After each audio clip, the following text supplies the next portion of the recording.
নমস্কার, কেমন আছেন সবাই? আশা করি সবাই ভালো আছেন। আবার আপনাদের সামনে আমি চলে আসলাম নতুন একটি ব্লগ নিয়ে।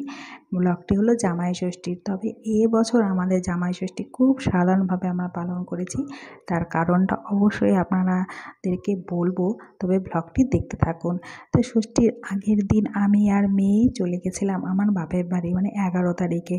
12 তারিখ ষষ্ঠী ছিল, আর 11 তারিখ আমরা চলে গেছিলাম দুজনে মিলে। কারণ প্রত্যেক বছর আমরা তিনজন একসাথে যাই, কিন্তু এই বছর আমার হাজব্যান্ডের কাজ পড়ে গেছিলো, তো ভাবলাম যে আমরা আগের দিন যাই। আর ষষ্ঠীর দিন গিয়ে ঘুরে চলে আসলে বেশিক্ষণ তো থাকা যাবে না, আর পরের দিন যেহেতু মেয়ের পরীক্ষা ছিল আমাদের চলে আসতেই হবে, তো সময়টা বেশিভাবে কাটানো যাবে না। আর আমার মেয়ে গিয়ে ঘুরে চলে আসলে না, ওর মন খুব খারাপ করে, কান্নাকাটি করে। আর ও বাসে চড়তেও ভালোবাসে, তা ভাবলাম যে না, ওকে আমি বাসে করে নিয়ে একটু ঘুরিয়ে নিয়ে আসি, ওরও মনটা ভালো লাগবে। আর আমার মা বাবারও বেশ ভালো লাগবে, ওর সাথে সময় কাটাতে পারলে না ওরা খুব খুশি হয়।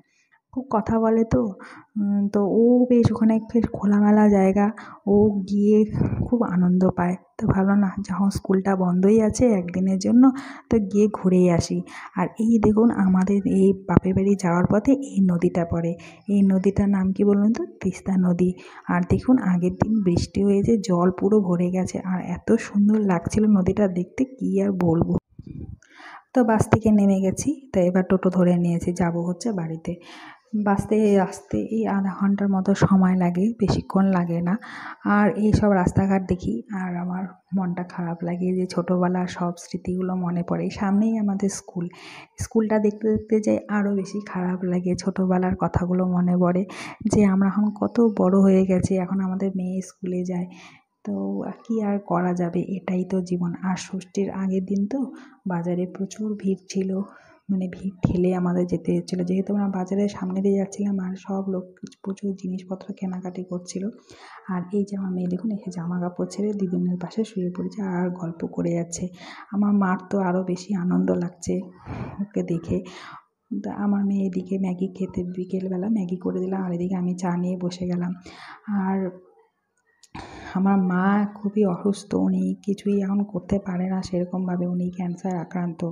তো ওনার কেমো চলছে, দুদিন আগে ওনার কেমো হয়েছে, সেই জন্য এবার ষষ্ঠীটা মানে সেরকম নিয়মকানুন মেনে হবে না, শুধু আমরা এসেছি যাতে ওনার একটু ভালো লাগে, মনটা ভালো লাগে, সময় কাটাতে পারি, সেই জন্য। কত আম! কোথায়? কই আম? ওটা নষ্ট, ওটা পচা আম। এই কাঁঠাল, হ্যাঁ যে কাঁঠাল, ওই যে কাঁঠাল গাছটা ভেঙে গেছে, দেখছো? ওই দেখো কাঁঠাল গাছটা ভেঙে গেছে, ওই যে ঝড় হয়েছিল না, কাঁঠাল গাছটা ভেঙে গেছে। ওই যে কাঁঠাল হচ্ছে গাছের মধ্যে, দেখো ঝড়ে কাঁঠাল গাছটা ভেঙে গেছে।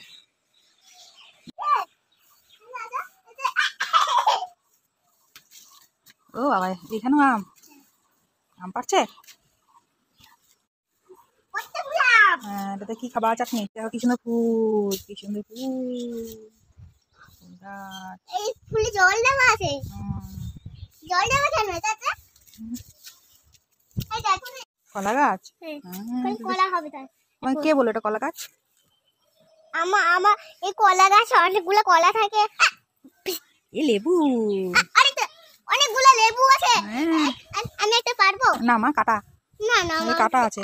হ্যাঁ কাটা, কাটা যে পিঁপড়া, দেখো কত পিঁপড়া। ওই আরো কাঁঠাল, ওই দেখো ওদিকে আরো কাঁঠাল।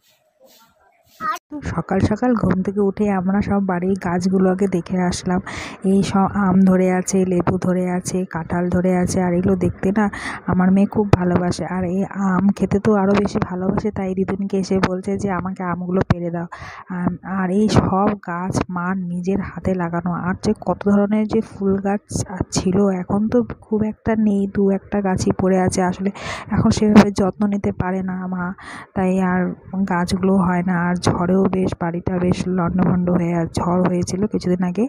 আর সকাল সকাল এই বাবার বিছানায় আর মার বিছানায় একটা সুন্দর চাদর পেতে দিলাম, আর বেশ ভালো লাগে একটু অনুষ্ঠানে নতুন চাদর পাতলে, বাড়িটা দেখতেও ভালো লাগে। স্নান সেরে চলে গেলাম ঠাকুর ঘরে পুজো দিতে। আর আমাদের ঠাকুর ঘরটা বেশ বড়, আর আমাদের সিংহাসনটাও বেশ বড়। আর আমাদের সিংহাসনে যত ফুল দেখছে সব আমাদের গাছের ফুল, মানে এত ভালো লাগে না সাজাতে গাছের ফুল দিয়ে এত বড় সিংহাসন। আর এবছর তো সেমন কিছুই আয়োজন হয়নি। প্রত্যেক বছর মা সকাল সকাল স্নান সেরে ষষ্ঠীর যা নিয়ম কানুন করার করে নেয়, পুজো দেয়। তো এবছর খুব সাধারণভাবে মানে করা হয়েছে, কিছুই নিয়ম কানুন সেভাবে করেনি, খালি শুধু ঠাকুরকে একটু সন্দেশ প্রসাদ আর আমটা কেটে দিয়েছি। আর আম হচ্ছে আমাদের একদম গাছের আম, খুব টেস্টি আমটা খেতে।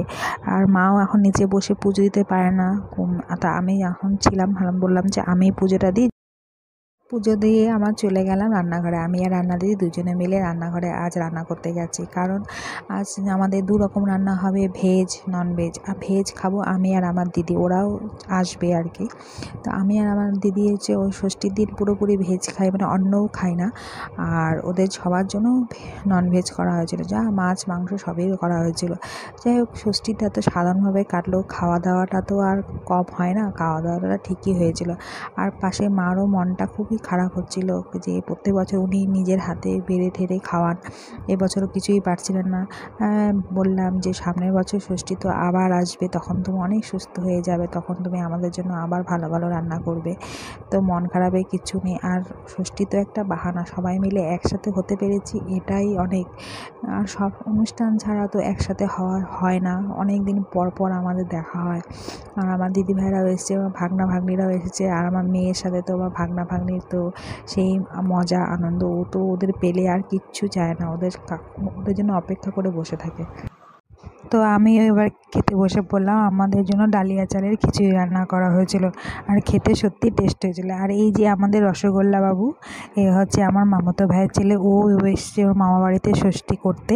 তো ওরাও এসেছিলো দুপুরে দেখা করতে, তো ওর সাথে একটু খুনসুটি করলাম, বেশ ভালো লাগলো। এত কিউট, কী আর বলবো। তো ষষ্ঠীটা তো আমাদের মোটামুটি এবার ভালোই কাটলো।